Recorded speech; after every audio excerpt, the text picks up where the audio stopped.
ನಾನು ಸೂರ್ಯ. ನಾನೊಬ್ಬ ನಕ್ಷತ್ರನೂ ಹೌದು.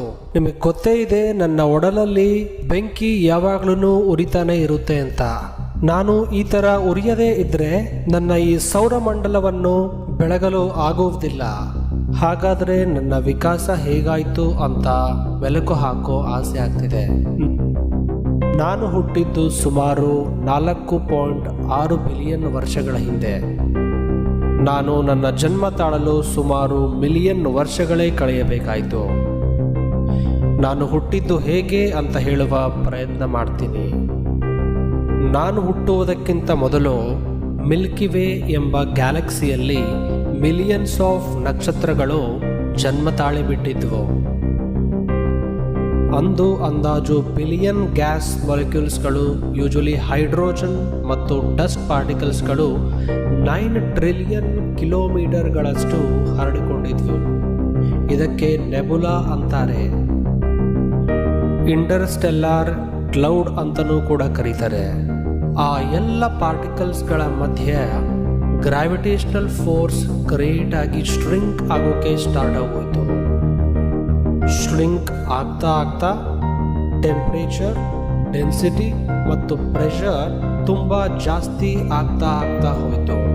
ಹಾಗೆ ದಟ್ಟವಾದ ಹಾಟ್ ಗ್ಯಾಸ್ ಬಾಲ್ ಕ್ರಿಯೇಟ್ ಆಯಿತು. ಈ ಗ್ಯಾಸ್ ಬಾಲ್ಗೆ ಪ್ರೋಟೋಸ್ಟಾರ್ ಅಂತಾರೆ. ಆಗ ತಾನೇ ನನ್ನ ಜನ್ಮವಾಗಿದ್ದರಿಂದ ನಾನು ಪ್ರೋಟೋಸ್ಟಾರ್ ಎಂದು ಕರೆಯಲ್ಪಟ್ಟೆ. ಈ ಪ್ರೋಟೋಸ್ಟಾರ್ ಇನ್ನೂ ಜಾಸ್ತಿ ಗ್ಯಾಸ್ ಹಾಗೂ ಡಸ್ಟ್ ಪಾರ್ಟಿಕಲ್ಸ್ಗಳನ್ನು ಅಟ್ರಾಕ್ಟ್ ಮಾಡಿಕೊಂಡು ಇನ್ನೂ ದೊಡ್ಡದಾಗಿ ಬೆಳೆಯುತ್ತದೆ. ಆಗ ನನ್ನಲ್ಲಿ ಗ್ರಾವಿಟೇಷನಲ್ ಫೋರ್ಸ್ ಇನ್ನೂ ಜಾಸ್ತಿ ಆಗ್ತಾನೆ ಹೋಯಿತು. ಇದು ನನಗೆ ಇನ್ನೂ ಜಾಸ್ತಿ ಡಸ್ಟ್ ಹಾಗೂ ಗ್ಯಾಸ್ ಪಾರ್ಟಿಕಲ್ಸ್ನ ಅಟ್ರಾಕ್ಟ್ ಮಾಡಿಕೊಳ್ಳೋದಕ್ಕೆ ಹೆಲ್ಪ್ ಆಯಿತು. ಇದರಿಂದ ನನ್ನ ಒಡಲಲ್ಲಿ ಡಸ್ಟ್ ಗ್ಯಾಸ್ ಪಾರ್ಟಿಕಲ್ಸ್ಗಳು ಸ್ಕ್ವೀಸ್ ಆಗಿ ತುಂಬ ಡೆನ್ಸ್ ಆಗಿ ಪಾರ್ಟಿಕಲ್ಸ್ಗಳು ಕೊಲೈಡ್ ಆಗೋಕೆ ಸ್ಟಾರ್ಟ್ ಆಗೋಯ್ತು. ಇದರಿಂದ ಟೆಂಪ್ರೇಚರ್, ಪ್ರೆಷರ್ ಇನ್ನೂ ಜಾಸ್ತಿ ಆಗೋಕೆ ಸ್ಟಾರ್ಟ್ ಆಯಿತು. ಇದೇ ಹೈ ಟೆಂಪ್ರೇಚರ್ಗೆ ಕಾಯ್ತಾ ಇದ್ದ ಹೈಡ್ರೋಜನ್ ನ್ಯೂಕ್ಲಿಯಸ್ಗಳು ಕಂಬೈನ್ ಅಂದರೆ ಫ್ಯೂಸ್ ಆಗಿ ಹೀಲಿಯಂ ನ್ಯೂಕ್ಲಿಯೈಗಳು ಆಗೋದ್ವು. ಈ ಪ್ರೋಸೆಸ್ಗೆ ನ್ಯೂಕ್ಲಿಯರ್ ಫ್ಯೂಷನ್ ಅಂತಾರೆ. ನಿಮಗೆಲ್ಲ ಗೊತ್ತಿರೋ ಹಾಗೆ the process of combining light nuclei to form heavy nucleus is called nuclear fusion. ಇದರಿಂದ ನನ್ನ ಒಡಲಲ್ಲಿ huge amount of energy create ಆಯಿತು. ಅಂದಿನಿಂದ ನಾನು ಆಕ್ಚುವಲ್ ಸ್ಟಾರ್ ಆಗಿ ಮಾರ್ಪಟ್ಟೆ. ಅಂದರೆ ಮೇನ್ ಸೀಕ್ವೆನ್ಸ್ ಸ್ಟಾರ್ ಆಗೋದೆ. ಈಗ ನಾನು ಹುಟ್ಟಿ 4.6 ಬಿಲಿಯನ್ ಇಯರ್ಸ್ ಆಗೋಗಿದೆ. ನನ್ನ ಬಾಡಿಲಿ ಸುಮಾರು 9 × 10⁻37 nuclear reactions per second 24/7 continuously ಆಗ್ತಾನೆ ಇದೆ.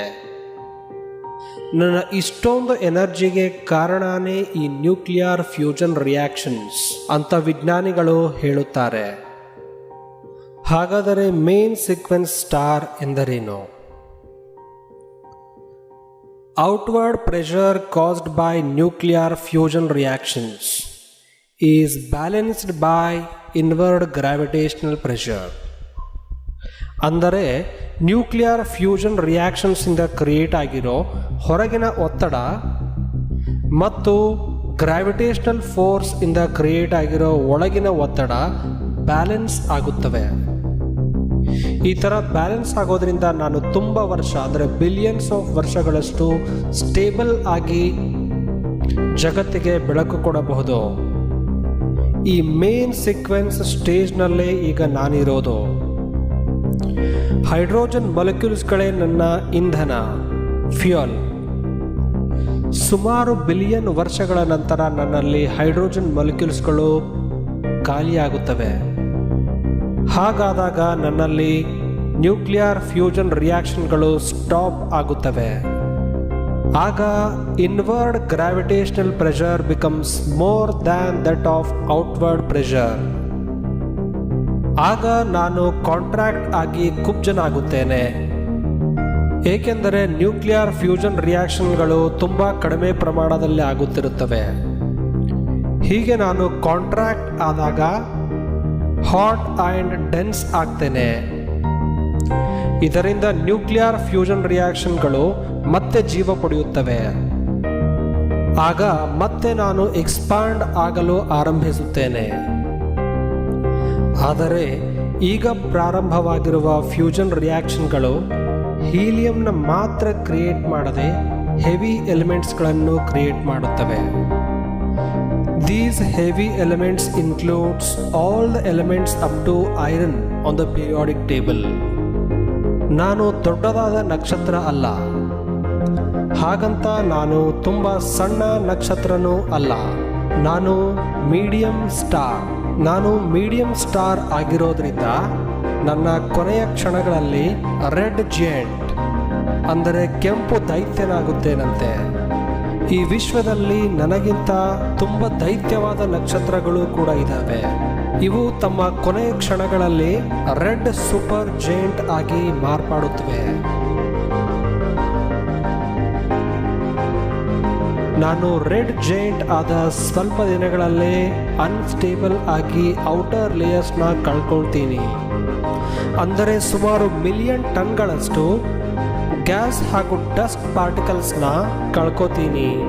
ಅದಾದ ನಂತರ ನನ್ನ ಹತ್ರ ಹಾಟ್ ಡೆನ್ಸ್ ಸಾಲಿಡ್ ಕೋರ್ ಮಾತ್ರ ಉಳ್ಕೊಳ್ಳುತ್ತೆ. ಅಂದು ನ್ಯೂಕ್ಲಿಯರ್ ಫ್ಯೂಷನ್ ರಿಯಾಕ್ಷನ್ಗಳು ಆಗೋದೇ ಇಲ್ಲ. ಆಗ ನಾನು ವೈಟ್ ಡ್ವಾರ್ಫ್ ಬಿಳಿ ಕುಬ್ಜನಾಗಿ ಬಿಡುತ್ತೇನೆ. ಬಿಳಿ ಕುಬ್ಜ ಏಕೆಂದರೆ ಆ ಸಮಯದಲ್ಲಿ ತುಂಬಾ ಬೆಳಕನ್ನ ಹೊರಸೂಸ್ತೇನಂತೆ. ಹೀಗೆ ಬೆಳಕನ್ನು ಹೊರಸೂಸಲು ನನ್ನ ಸಂಪೂರ್ಣ ಶಕ್ತಿಯನ್ನು ಬಳಸಿಕೊಳ್ಳುತ್ತೇನೆ.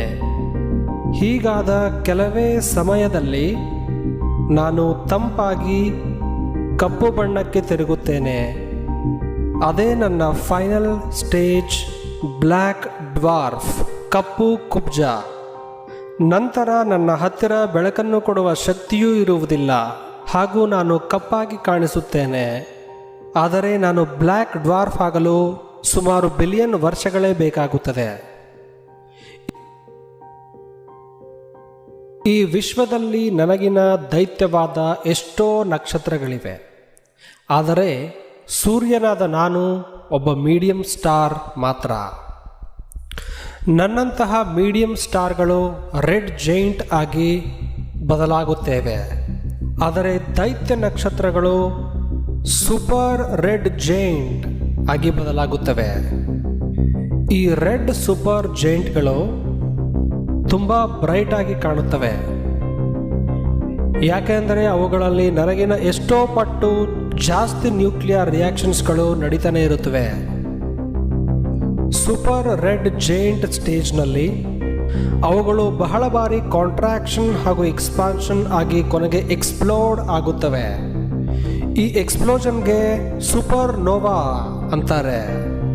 ಈ ಸೂಪರ್ ನೋವಾ ಎಕ್ಸ್ಪ್ಲೋಷನ್ನಲ್ಲಿ ಐರನ್ಗಿನ ಹೆವಿ ಎಲಿಮೆಂಟ್ಸ್ಗಳು ಕೂಡ ವಿಶ್ವದೆಲ್ಲೆಡೆ ಚದುರುತ್ತವೆ. ಆ ಒಂದು ನಕ್ಷತ್ರ ತುಂಬಾ ದೈತ್ಯವಾಗಿದ್ರೆ ಸೂಪರ್ ನೋವಾ ಎಕ್ಸ್ಪ್ಲೋಷನ್ ಆದಮೇಲೆ ಉಳಿದಿರುವ ಕೋರ್ ಕಡಿಮೆ ಡೆನ್ಸ್ ಆಗಿದ್ದು ಕೊನೆಗೆ ನ್ಯೂಟ್ರಾನ್ ಸ್ಟಾರ್ ಆಗುತ್ತವೆ. ಅದೇ ನಕ್ಷತ್ರಗಳು ಅತ್ಯಂತ ದೈತ್ಯವಾಗಿದ್ರೆ ಸೂಪರ್ ನೋವಾ ಎಕ್ಸ್ಪ್ಲೋಷನ್ ಆದಮೇಲೆ ಉಳಿದಿರುವ ಕೋರ್ ಮ್ಯಾಸಿವ್ಲಿ ಡೆನ್ಸ್ ಆಗಿದ್ದು ಕೊನೆಗೆ ಬ್ಲ್ಯಾಕ್ ಹೋಲ್ ಆಗುತ್ತವೆ. ಬ್ಲ್ಯಾಕ್ ಹೋಲ್ಗಳು ತುಂಬಾ ಡೆನ್ಸ್ ಆಗಿರುತ್ತವೆ. ಅದರ ಒಂದು ಗ್ರಾವಿಟಿ ಬೆಳಕನ್ನು ಕೂಡ ಅಟ್ರಾಕ್ಟ್ ಮಾಡುತ್ತವೆ. Even light cannot escape from the black hole. ಅದರಿಂದ ಬ್ಲ್ಯಾಕ್ ಹೋಲ್ ಯಾವಾಗಲೂ ಕಪ್ಪದಾಗಿ ಕಾಣುತ್ತದೆ. ಮ್ಯಾಸಿವ್ ಸ್ಟಾರ್ಗಳ ಲೈಫ್ ಸ್ಪ್ಯಾನ್ ಕಡಿಮೆ ಇರುತ್ತದೆ. ನನ್ನಂತಹ ಮೀಡಿಯಂ ಸ್ಟಾರ್ಗಳ ಲೈಫ್ ಸ್ಪ್ಯಾನ್ ತುಂಬಾ ಜಾಸ್ತಿ ಇರುತ್ತದೆ. ಇದಾಗಿತ್ತು ಎವಲ್ಯೂಷನ್ ಆಫ್ ಸ್ಟಾರ್ಸ್ನ ಮಾಹಿತಿ.